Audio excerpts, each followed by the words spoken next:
You are listening to the Billy Dees podcast. We are waiting just a minute for everyone to engage the live stream. Remember, you can find the Billy Dees podcast on your favorite platform.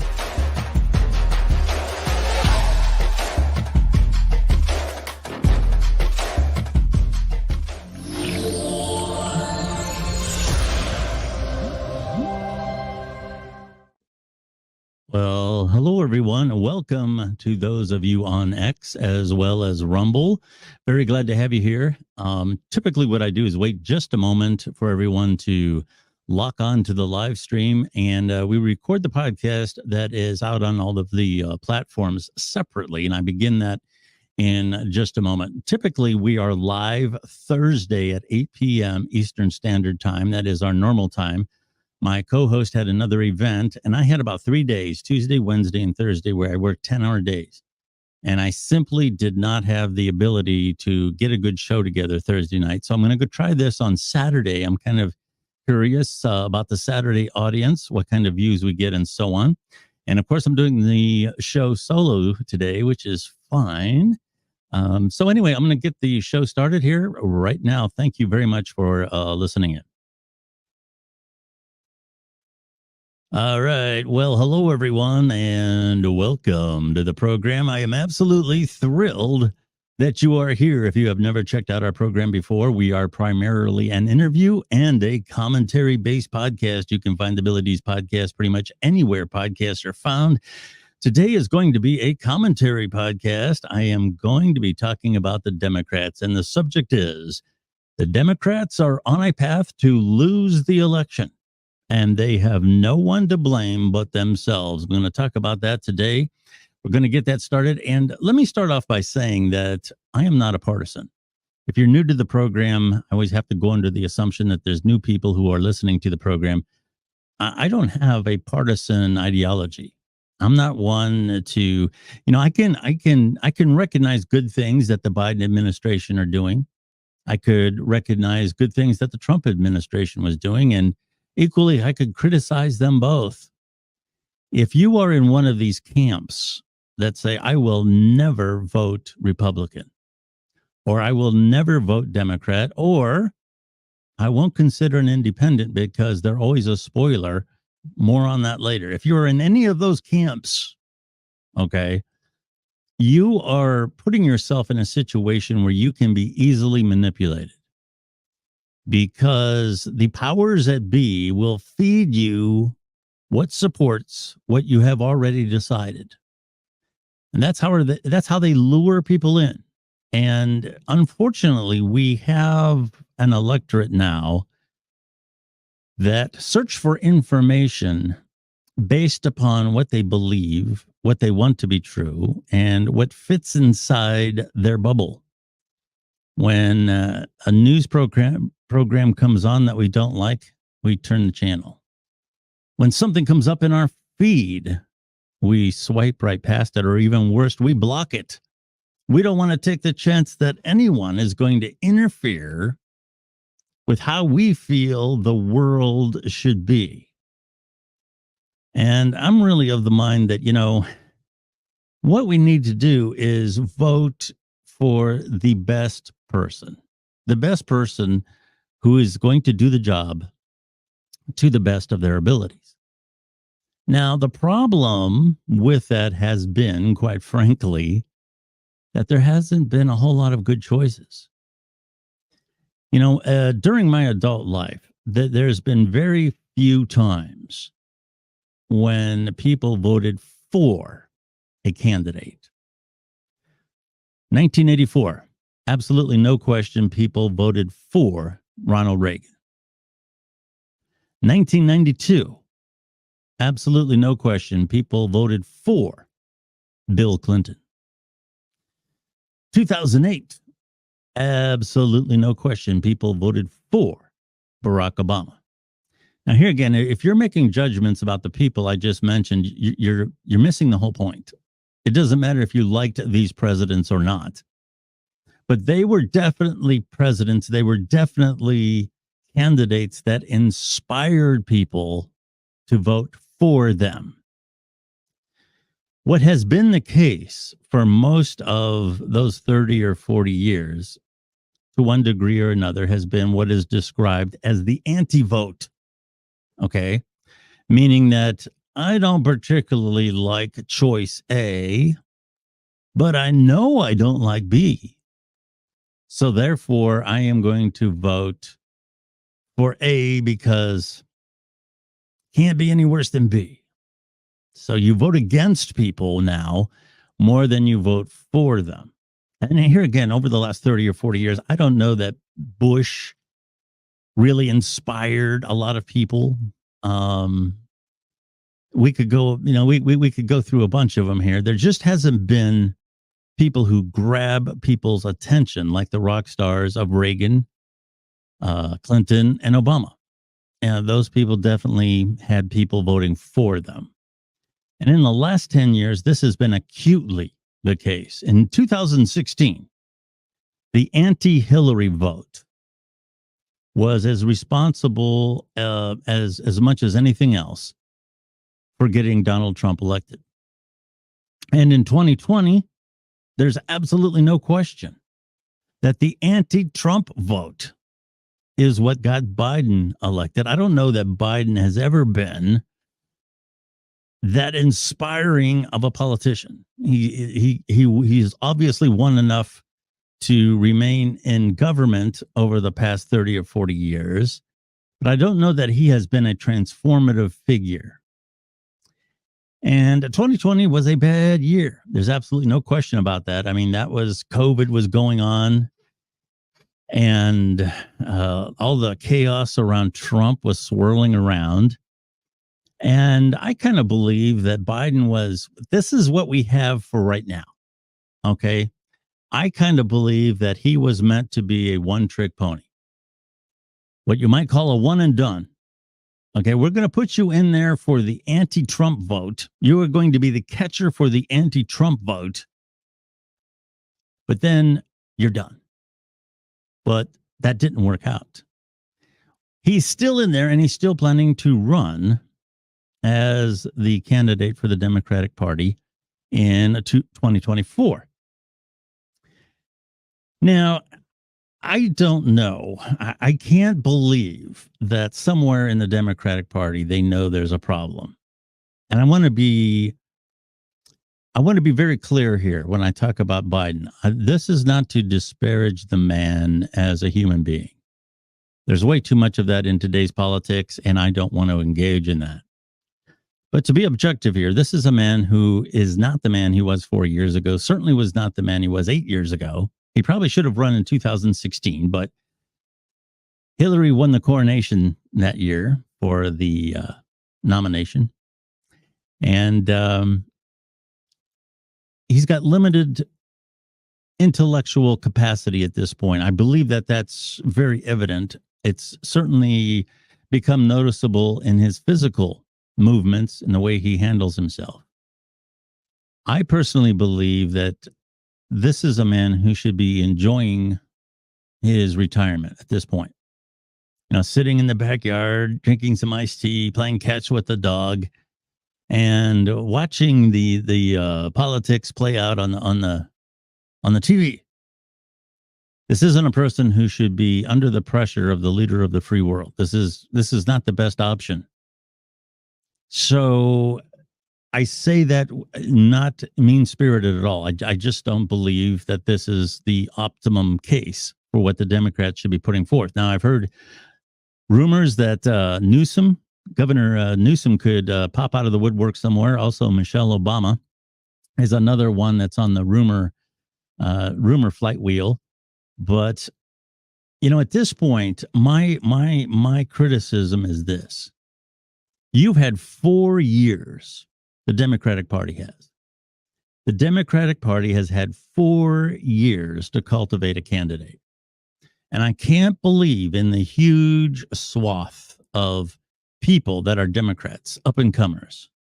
I can't believe in a country that's over 300 million strong, that in 4 years, the Democrats could not come up with a candidate to replace Joe Biden. And during this 4 years, what makes matters even worse is there's been a shift in politics. The wokeism, as it's called, and of course, we don't. If you talk to somebody who's woke now, they'll say, "What is woke?" We don't know what woke is because it's become a bad term. So now they've shifted to social justice warriors. And a year from now, you'll say, "Okay, so you're a social justice warrior," and they'll say, well, "What is that? We don't know what that is." But here's what it is: it's a radical swing to the left, and as often happens, fairly innocuous movements that, like, say, for injustice, these are things that had some credibility. And they always start that way. They always start with a little bit of credibility.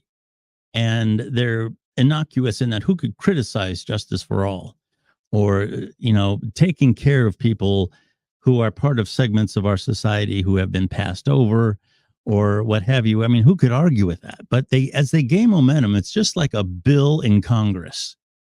Okay, we have a bill called Feed the Babies. Who could argue with that? But they start throwing other stuff in it. Okay, and if you criticize that bill, then you're against feeding babies. That's how it works. And that's exactly what these movements have done. And it's not just movements on the right or the left, but in this particular case, the radical left policies has left chaos at the border. Millions of people. The figure I heard the other day was that there could be as many as 40 million people in this country without the proper documentation. I don't know about that figure, but it's got to be huge. It's got to be huge. We have cops that are practically beaten within an inch of their lives, and the assailants who do it walk free. No bail, nothing. Just, hey, walk out. Victims of crime are being prosecuted for fighting back.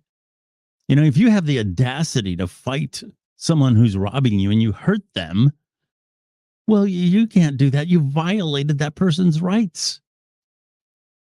What I would call trespassers and burglars are taking over people's homes under the ruse of squatters' rights. And the people who own the homes, by penalty of jail or fines or what have you, have to upkeep the property. They have to make the mortgage. They have to pay all the utility bills, or they get arrested. And these people just stay in there under the ruse of squatters' rights. This is how insane things have gotten. And even people on the far left are crying, enough. We've had enough of this. Okay, a lot of liberal people who were all about some of these things a few years ago have to hire a bodyguard to walk out to their parking to walk out to the parking lot to get in their car in the evening. They're realizing now, okay, maybe this isn't such a good thing. So while all these things are happening, what are the Democrats doing? Instead of cultivating a candidate, instead of adopting some more moderate postures on some of these things, what are they doing? They're conjuring up investigations and lawsuits about Donald Trump. Donald Trump is the boogeyman. The last 4 years, that's all we've heard. And if you listen to the major news networks, all the lawsuits, the indictments, the rhetoric, and in the meantime, as far as the Democrats are concerned, there's no rock star. There's no Bill Clinton. There's no Barack Obama. They just keep going along with Trump as the boogeyman. And we're going to stick with Biden, who at best was a one and done. So now we're in a climate in 2024 where we have a noticeable decline in the president of the United States, with an equally unpopular vice president sailing into the November elections. Now, who do we blame? Well, in typical left-leaning fashion, it's not the people who caused the situation. It's always somebody else's fault. And in this particular case, the Democrats are blaming everyone but themselves. Unless they can pull out some sort of a Hail Mary pass this summer and come up with a way to enter the fall in a better position, they are on their way to lose. Now, the Democrats like I said, strategy has been to make Trump what we might call the boogeyman. He's the boogeyman. We don't want the boogeyman in there. He's going to do all kinds of bad things. He's going to ruin our democracy. We got to vote for Biden. Huh? That's what you have to vote for. All right. Well, here's something that happened now that the Democrats didn't anticipate. Enter RFK Jr. Now, this is Bobby Kennedy's son. Bobby Kennedy Jr., RFK Jr. All of a sudden now, RFK is rising in the polls. And now the Democrats have no candidate, but they have two boogeymen that they can warn you about. You can't have Trump and you can't have Kennedy because those guys are the boogeymen. You got to vote for Biden, huh? That's who you have to vote for. This is amazing to me.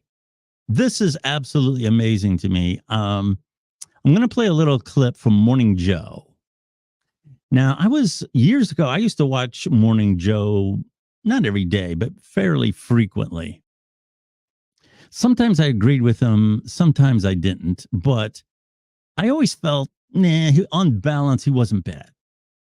Now, something happened to him. I don't know what it is, but listen to this clip talking about how terrible RFK is.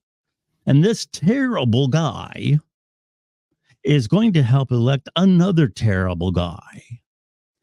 And listen to the solemn, sad, exasperated tone in their voices when they talk about this. You're going to want to take a tissue and listen to this and maybe shed a tear for our democracy. Guy we both know, Bobby Kennedy Jr., running, as basically cover for Donald Trump. It's not a coincidence that some of Bobby Kennedy Jr.'s biggest contributors are Donald Trump's biggest contributors. So here we are all these years later, and just this twisted path has led us to where somebody named Kennedy is putting himself in a position to elect Donald Trump president, a guy whose life now is dedicated to reversing the work of Martin Luther King and Bobby Kennedy. Joe, I would prefer not to soil the moment by talking about what Robert F. Kennedy Jr. is doing to himself, to his family, and to the country by his disservice of the way he's running for president right now. Yeah, I would like to point out to Morning Joe that, by the way, it's no coincidence that Trump and Bobby Jr. have the same contributors in a lot of cases because people are tired of the far left bullshit that you and others have always been talking about that is infiltrating their lives and jobs to the point where people have to be careful what they say in regard to their own opinions because they might lose their job. People are getting tired of that bullshit. And that's why your candidate, Mr. Biden, is not getting the contributors that the other two are. You could put just about anybody with a moderate point of view somewhere in the group of choices, and they would have the same contributors that Trump and RFK have because nobody wants to support this bullshit anymore. That's the real issue there, Morning Joe. And yes, free speech is under attack. I've said before that free speech in its most in its most narrow terms is actually very, very specific in terms of the government shall pass no law that prohibits speech, especially in regard to criticism of the government. That's one of the key things in our democracy. But now with technology and everything, you have platforms that have become the public square. And big technology is controlling the valves on what gets through and what doesn't as much as anything else. And unfortunately, if you check out what happened with the Twitter files and everything else. Government has inserted itself into these situations. And it's getting to the point now where, the media can rustle up a mob. If you say something on a public platform that somebody somewhere decided was offensive, they can use the media to conjure up a mob, for lack of a better term, and this happens on the right and the left, that will start boycotting your sponsors, doing other things, and essentially force you to go away. This isn't the way the system was supposed to work. If you came up with ideas or suggestions that people didn't like, they just didn't listen to you. And the free market of ideas took over. And you have people now trying to manipulate that process. And a lot of times it involves big money. And over the past, I'm going to say 5 or 10 years, I started to notice that the world was getting upside down when people like Russell Brand started to make sense to me. I've listened to him and that guy's got a point. And I started to say, wow, maybe the world is getting upside down. And now I'm sure. Now I'm sure that the world is upside down. And I'll tell you why, because I now agree with Frank Luntz. And I do not know how that happened. How in what time warp are we in that I agree with Tom Luntz, but with Frank Luntz, I'm sorry. I'm not sure how that happened. But anyway, here's Frank Luntz talking about RFK Jr. And I'll warn you here, if he does get to 15% and gets into the debates, he's going to hurt Biden more than he hurts Trump. And this is why the Democrats are, in an organizational way, spending millions of dollars to keep Kennedy off the ticket. And I say this to any viewer, I don't know where the camera is right now. You got a bunch of them. It's right here. Okay. The idea that the Democratic National Committee is spending money to prevent a legitimate campaign and candidate to keep them off the ballot, that is the most anti-democratic thing I've heard in 2024. I know that they're doing it. Understand the reason why they're doing it. It is not defensible. When our democracy is under threat, when people are they're already concerned that we've lost the rule of law, that we've lost support, that we don't believe in the credibility of elections right now. Yeah. To actively keep someone off the ballot who's getting 10% support, that is indefensible. And they're going to pay for it. That's exactly right. Frank Luntz there again, 100%. And here again, this is money that the Democrats are spending to keep the opposition down. And they're doing it because they don't have a candidate that they can lift up, not even in the best circumstances.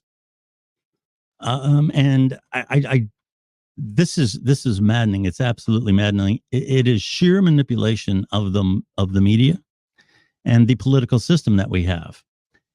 And here again, it's the Democrats have no choice.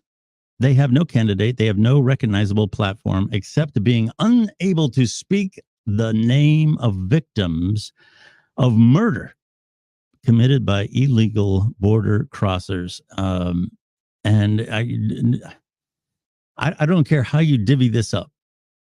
It's bad optics when the president of the United States can't even acknowledge, to one degree or another, how bad you want to say it is beside the point, that there have been horrendous murders committed by people who have illegally crossed the border. When you can't even say it, it does not play well with the public. And this is my point. It's a horrible candidate and a horrible way to present a candidate. It is a horrible way to present a campaign, and it is a horrible way to present someone who is going to be running for the office of president, where he is supposed to have the best defenses and the best interests of United States citizens at his focal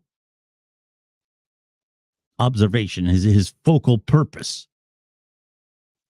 I don't know what to say about that. This is where the left has hijacked the Democratic Party, and now there's been a cultural shift underneath their feet. There's different things happening, and there's nothing that they have to offer other than Trump is the boogeyman. You can only go so far with that. And my background is marketing.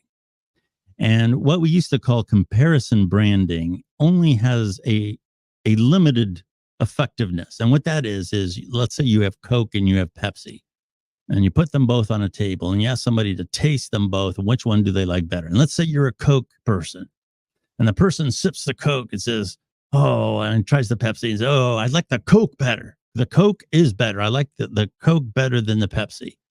The only problem with that is, even though your comparison wins, your brand won that comparison, what you've done is you've taken your opposition, your competition, and you've elevated them to the brand that is to be compared against. Okay. It becomes the brand that other brands are compared against. So it kind of defeats your purpose. And what they're doing, what the Democrats have relied on, is this comparison branding with candidates. And it's always, ours isn't as bad as yours. That's the comparison. But in the process of that, the constant comparing, especially when there's a cultural shift, the taste, as it were, in the public is beginning to change. All you are doing is calling notice to your own deficiencies. And that is what's happening here with the Democratic Party. Now, I'm going to play one more clip for you. This past week or so, there was outrage on the left, all outrage. This week, when a clip surfaced of RFK Jr. saying that he believed Biden was a bigger threat to democracy than Trump. Shocking. How could he possibly say that? Now, this outrage, from my point of view, came from the media and all the social justice warriors out there, because nobody that I know that lives in the real world could listen to this clip that I'm about to play you and not concede. And by the way, a lot of my left-leaning friends have conceded, some of them reluctantly, that RFK has some very legitimate points here. President Biden is a much worse threat to democracy. And the reason for that is President Biden is the first candidate in history, the first president in history that has used the federal agencies to censor political speech, so to censor his opponent. I can say that because I just won a case in the Federal Court of Appeals and now before the Supreme Court. It shows that he started censoring not just me. 37 hours after he took the oath of office, he was censoring me. No president in the country has ever done that. The greatest threat to democracy is not somebody who questions election returns, but a president of the United States who used the power of his office to force the social media companies, Facebook, Instagram, Twitter, to open a portal and give access to that portal to the FBI, to the CIA, to the IRS, to CISA, to NIH, to censor his political critics. President Biden, for the first president in history, to use his power over the Secret Service to deny Secret Service protection to one of his political opponents for political reasons. He's weaponizing a federal agency. That is exactly right. And, here again, RFK started as a Democrat.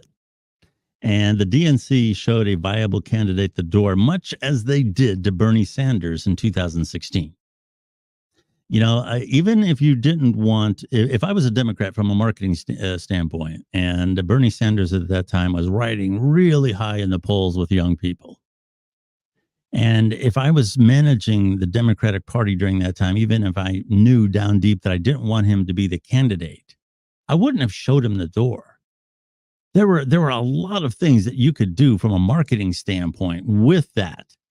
And they didn't do anything. And they showed him the door and said, don't let it hit you in the ass on the way out. And it hurt them in 2016. It absolutely did. It deflated the hopes of millions of young people. And what they should have done was get those people on board. And they didn't. Now, in RFK's case, when just shushing him out the door didn't work, he's obviously gaining new life on his own now. Now they're trying to shut him down. So here again, it's we can't have Trump, we can't have RFK, we have to have Grandpa Joe. That's what your choice is supposed to be. That is the only choice that you should have or even be thinking about. Hillary Clinton, the other day, I don't have the clip, said, tough. You have two choices. Well, you got three. And if the obvious choice is supposed to be Biden, if that's the implication there, then no. I don't believe we need to swallow that. I don't believe we need to swallow that. Now, I'm not coming out for a particular candidate yet, but I got to say, RFK, if you've been taking some of the rhetoric about the negative stuff about RFK, about how radical he is, how he's anti-vax and all that, you really need to research him, because we don't have, I'll tell you what we don't have in today's society is we don't have time for nuance. It's one thing to say about the mRNA vaccinations that they could be problematic, and let's make sure they're safe. You should be able to say that without getting thrown off the airwaves. You should be able to say that. And saying that is one thing. It doesn't say that other vaccines are necessarily problematic. But it's just saying that when you package something up, slap a label on it, bottle it up, package it up, throw it out the door and say, you got to take this. Is that wise? And I don't know where that became a radical notion. And this goes for a lot of the positions that RFK has. And we're going to, our plan is to have some RFK supporters on this program to talk in more detail about some of his policies are. What I'm trying to point out in today's program is that the strategy of the Democrats right now is to make him the boogeyman, just like they made Trump the boogeyman. How many more people are going to come along that they are going to vilify, as opposed to coming up with a real candidate, a real live, breathing, vibrant candidate that is going to inspire America? Where is that candidate? And I would ask the same thing to the Republicans as far as that goes. I would have to say that, Trump isn't the same person that he was in 2016 either, but the rate of decline is nowhere near as bad as it's been with Joe Biden. I can't imagine how anybody in the DNC thinks that he is going to get through campaign season, especially when it comes to debates and stuff like that, I very much hope he better be taking. Because he should be. And then beyond that, get through another 4 years, and then until the next election in the January that follows, that's going to be 5 years for somebody who's just barely skating by as it is. I can't believe that the DNC believes that's a good idea. If you were looking to vote for someone, if you have given up hope that you can't vote for someone, you just have to choose which one is worse between Biden and Trump, I would very strongly suggest you consider RFK. He's more of a moderate than what you might expect. And I believe, I don't even like being called a moderate, because that still puts me on the scale. I like to consider myself a 360-degree type person. I examine something all the way around, not just from the right or the left or the middle, but let's just say, what happened to common sense? We hear so much about the radical right, and we hear so much about the radical left. Well, all right, if you want to use the term moderate, let's use it. And I'm a radically moderate person, and maybe more of us radically moderate people need to have a voice in what's going on and stop letting the extremes guide the narrative. And that seems like what always happens, is the extremes are guiding the narrative. And unless the Democratic Party does something really quick with what's going on with the election this year, I don't know that this is going to be a good outcome. They might pull it out. I don't know if they can get the negative vibes high enough for Trump. It's not because they're going to elevate their candidate, and we deserve better than that. Maybe they're going to pull a candidate out of the woodwork somewhere during the convention. All these rumors, I don't know, but I got to tell you, this is a sad state of affairs. And right now, Kennedy, in my opinion, is a breath of fresh air. consider this guy. Check him out. And maybe this election we need him in this election to change the talking points. It just can't be pointing the finger at the other guy saying, check him out. He is so bad. You got to vote for me. There's got to be a better way to do things. All right. I'm Billy Dees. You can find me on Twitter, which is now called X. I am on X at Billy Dees. A lot of my links to my various social media platforms are in my bio on X, but I got to tell you that X is pretty much my social media home, and I'm on the other platforms as well, and you're more than welcome to search me out. But for late breaking news and things happening with the podcast, please do check me out on X, the former Twitter. You can find the Billy Dees podcast wherever podcasts are found. We are on all the major platforms. This is Saturday, and this is April 6th that we are in production today. Our next live is planned for this coming Thursday, 8 p.m. Eastern Standard Time. Do check us out, and I will talk to you then.